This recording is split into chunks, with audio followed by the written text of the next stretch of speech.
मोर प्रिय भाई और भौणी माने 76तम पवित्र साधारणतंत्र दिवस अवसर रे आपण मानंकु मोर अभिनंदन जनाऊछि।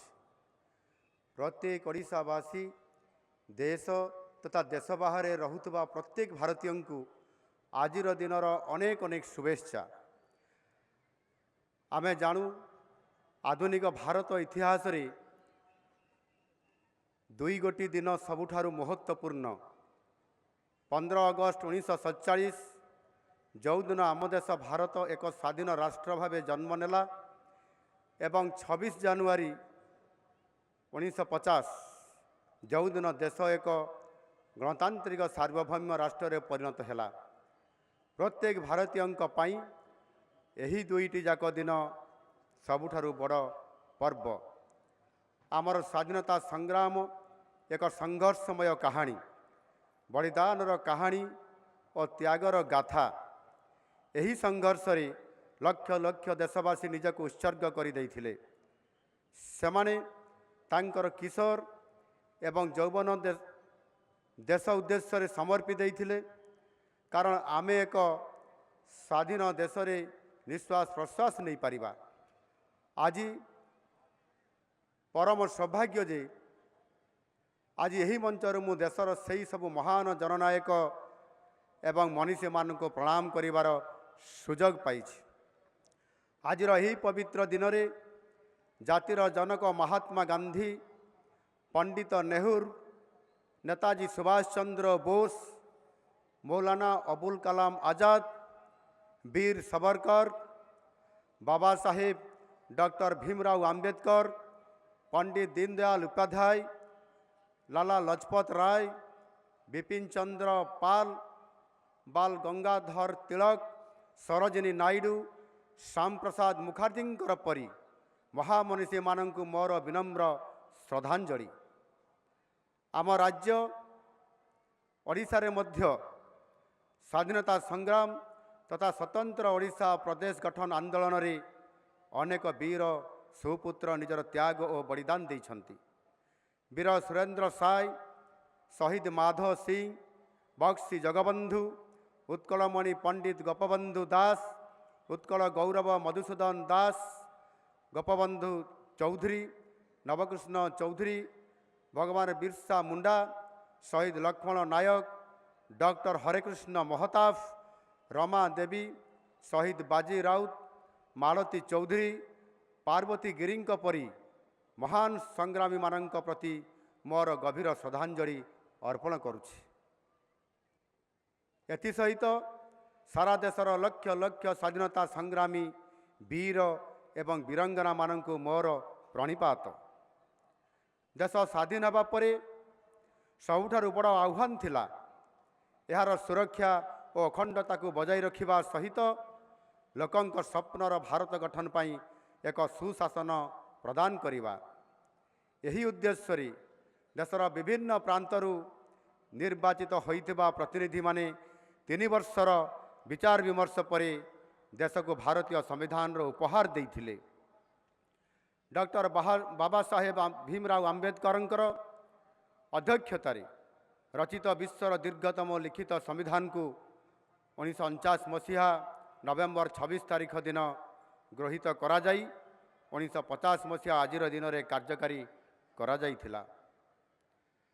संविधान को निजर प्रथम धर्मग्रंथ मानुथिबा देशर यशस्वी प्रधानमंत्री श्री नरेंद्र मोदी जी नवेम्बर 26 तारीख को संविधान दिवस पालन करिबा पई 2015 मसीह घोषणा करथिले, जहाँ आमे उत्साह सहकारे प्रतिवर्ष पालन करि आसुछु।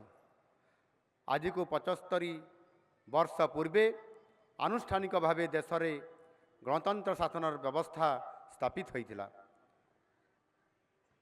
यहा परे निरविच्छिन्न भावे आम देश सांविधानिक विधि व्यवस्था को पाथेय करी आगे चली।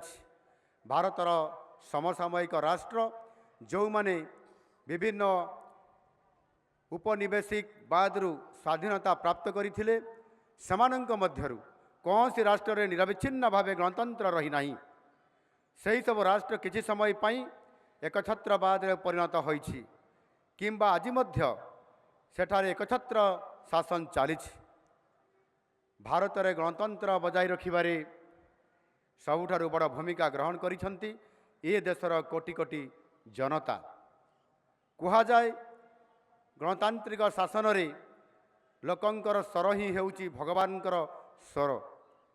ସାଧାରଣ ଜନତା ହେଉଛନ୍ତି ଗଣତନ୍ତ୍ରରେ ଅସଲ ଶାସକ। ସାମ୍ବିଧାନିକ ବିଧି ବ୍ୟବସ୍ଥାରେ ଅତୁଟ ବିଶ୍ୱାସ ରଖୁଥିବା ଭାରତର ଯଶସ୍ୱୀ ପ୍ରଧାନମନ୍ତ୍ରୀ ଶ୍ରୀ ନରେନ୍ଦ୍ର ମୋଦିଜୀଙ୍କ ପ୍ରେରଣାଦାୟୀ ନେତୃତ୍ୱରେ ଆଜି ଭାରତ ଗତ 10 ବର୍ଷ ମଧ୍ୟରେ ଏକ ଶକ୍ତିଶାଳୀ ଦେଶ ଭାବେ ପ୍ରତିଷ୍ଠା ଲାଭ କରିଛି। ଭାରତ ଆଜି ବିଶ୍ୱର ପଞ୍ଚମ ଶ୍ରେଷ୍ଠ ଅର୍ଥନୀତି ହୋଇଥିବା ବେଳେ ଖୁବ୍ ଶୀଘ୍ର ତୃତୀୟ ଶ୍ରେଷ୍ଠ ଅର୍ଥନୀତି ଭାବେ ପ୍ରତିଷ୍ଠା ହାସଲ କରିବାକୁ ଯାଉଛି। ବିଶ୍ୱର ବିଭିନ୍ନ ଅନ୍ତର୍ଜାତୀୟ ମଞ୍ଚରେ ଭାରତକୁ ଅଦ୍ଭୁତପୂର୍ବ ସମ୍ମାନ ପ୍ରଦାନ କରାଯାଉଛି। ଗତ ଦଶନ୍ଧିରେ ସାମାଜିକ ଅର୍ଥନୈତିକର ପ୍ରତ୍ୟେକ ମାନକ ଏବଂ ସୂଚକାଙ୍କରେ ଉନ୍ନତି ପରିଲକ୍ଷିତ ହୋଇଛି, ଯାହାଦ୍ୱାରା 140 କୋଟି ଭାରତୀୟଙ୍କର ସାମର୍ଥ୍ୟ ଏବଂ ଜୀବନଯାପନ ଶୈଳୀରେ ପରିବର୍ତ୍ତନ ଆସିଛି। କେବଳ ସାମାଜିକ ଓ ଅର୍ଥନୈତିକ ବିକାଶ ନୁହେଁ, ସାଂସ୍କୃତିକ ବିକାଶର ମଧ୍ୟ ଅଭ୍ୟୁଦୟ ହୋଇଛି। ଅଯୋଧ୍ୟାରେ ରାମ ମନ୍ଦିର ପ୍ରତିଷ୍ଠା ଏବଂ ବର୍ତ୍ତମାନ ପ୍ରୟାଗରାଜରେ ଚାଲୁଥିବା ମହାକୁମ୍ଭ ହିଁ ଏହି ସାଂସ୍କୃତିକ ଅଭ୍ୟୁଦୟର ପରିଚାୟକ। ଏହି ନୂତନ ଜାଗରଣ ଦେଶରେ ସାମ୍ପ୍ରଦାୟିକ ସଦ୍ଭାବ ଓ ରାଷ୍ଟ୍ରୀୟ ଏକତା ବଜାୟ ରଖିବାରେ ଏକ ମହତ୍ତ୍ୱପୂର୍ଣ୍ଣ ଭୂମିକା ତୁଲାଉଛି। ମାନନୀୟ ମୋଦିଜୀଙ୍କର ଏହି ମନ୍ତ୍ରକୁ ପାଥେୟ କରି ଆମ ରାଜ୍ୟରେ ସୁଶାସନ ପ୍ରତିଷ୍ଠା ହୋଇଛି। ଓଡ଼ିଆ ଅସ୍ମିତା ସହିତ ରାଜ୍ୟର ବିକାଶ ଦ୍ରୁତଗତିରେ ଆଗେଇ ଚାଲିଛି। 7 ମାସ ତଳେ ଯେଉଁ ଆଶା ଆକାଂକ୍ଷା ସହିତ ରାଜ୍ୟବାସୀ ଆମ ଉପରେ ଭରସା କରି ଶାସନ କରିବାକୁ ସୁଯୋଗ ଦେଇଛନ୍ତି, ତାକୁ ପୂରଣ କରିବା ପାଇଁ ଗୋଟିଏ ମୁହୂର୍ତ୍ତ ମଧ୍ୟ ଆମ ସରକାର ବିଳମ୍ବ କରିନଥିଲେ। 2024 ମସିହା ଜୁନ୍ 12 ତାରିଖରେ ଶପଥ ଗ୍ରହଣ କରିବାର ଗୋଟିଏ ଘଣ୍ଟା ମଧ୍ୟରେ ପ୍ରଥମ କ୍ୟାବିନେଟ୍ ବୈଠକ ଡାକି 4ଗୋଟି ଗୁରୁତ୍ୱପୂର୍ଣ୍ଣ ନିଷ୍ପତ୍ତି ନିଆଯାଇଥିଲା। ସେଗୁଡ଼ିକ ହେଲା ଶ୍ରୀମନ୍ଦିର ଚାରିଦ୍ୱାର ଭକ୍ତଙ୍କର ପ୍ରବେଶ ପାଇଁ ଖୋଲିବା ସହିତ ଶ୍ରୀମନ୍ଦିରର ସୁପରିଚାଳନା ଓ ଉନ୍ନତି ପାଇଁ 500 କୋଟି ଟଙ୍କାର କର୍ପସ୍ ପାଣ୍ଠିର ବ୍ୟବସ୍ଥା, ମହିଳା ସଶକ୍ତିକରଣ ପାଇଁ ସୁଭଦ୍ରା ଯୋଜନାର କାର୍ଯ୍ୟକାରିତା ଓ ଚାଷୀ ଭାଇ ଭଉଣୀଙ୍କ ପାଇଁ ଧାନ କିଣା ବାବଦକୁ 3100 ଟଙ୍କାର ପ୍ରଦାନ। ସେହିଦିନଠାରୁ ଆମ ସରକାର ରାଜ୍ୟର ବିକାଶ ପାଇଁ ଅନବରତ କାର୍ଯ୍ୟ କରି ଚାଲିଛନ୍ତି ଏବଂ ଏହାର ସୁଫଳ ରାଜ୍ୟବାସୀ ପାଉଛନ୍ତି। ମହିଳାମାନେ ହେଉଛନ୍ତି ଆମ ସମାଜର ମୁଖ୍ୟ ଅଙ୍ଗ ଏବଂ ଜନସଂଖ୍ୟାର ଅଧା। ସୁଭଦ୍ରା ଯୋଜନାରେ ରାଜ୍ୟର 1 କୋଟିରୁ ଅଧିକ ମା'ମାନଙ୍କୁ ବାର୍ଷିକ 10,000 ଟଙ୍କା ଲେଖାଏଁ 5 ବର୍ଷ ପାଇଁ ପ୍ରଦାନ କରିବା କାର୍ଯ୍ୟକ୍ରମ ଆରମ୍ଭ କରାଯାଇଛି। ଆଜି ସୁଦ୍ଧା 80 ଲକ୍ଷରୁ ଅଧିକ ମହିଳା ହିତାଧିକାରୀମାନେ ପ୍ରଥମ କିସ୍ତି ଟଙ୍କା ପାଇ ସାରିଲେଣି। ଅବଶିଷ୍ଟ ଯୋଗ୍ୟ ମହିଳା ହିତାଧିକାରୀମାନେ ଆସନ୍ତା କିଛି ଦିନ ମଧ୍ୟରେ ପାଇଯିବେ। ପୁନର୍ବାର ମାର୍ଚ୍ଚ 8 ତାରିଖ ମହିଳା ଦିବସ ଅବସରରେ ଦ୍ୱିତୀୟ କିସ୍ତି ପାଇବେ। ଏହି ସହାୟତାକୁ ଉପଯୋଗ କରି ମା'ମାନେ ଛୋଟ ଛୋଟ ବ୍ୟବସାୟ କରି ନିଜ ନିଜ ପରିବାର ପାଇଁ ରୋଜଗାର କରିପାରିବେ।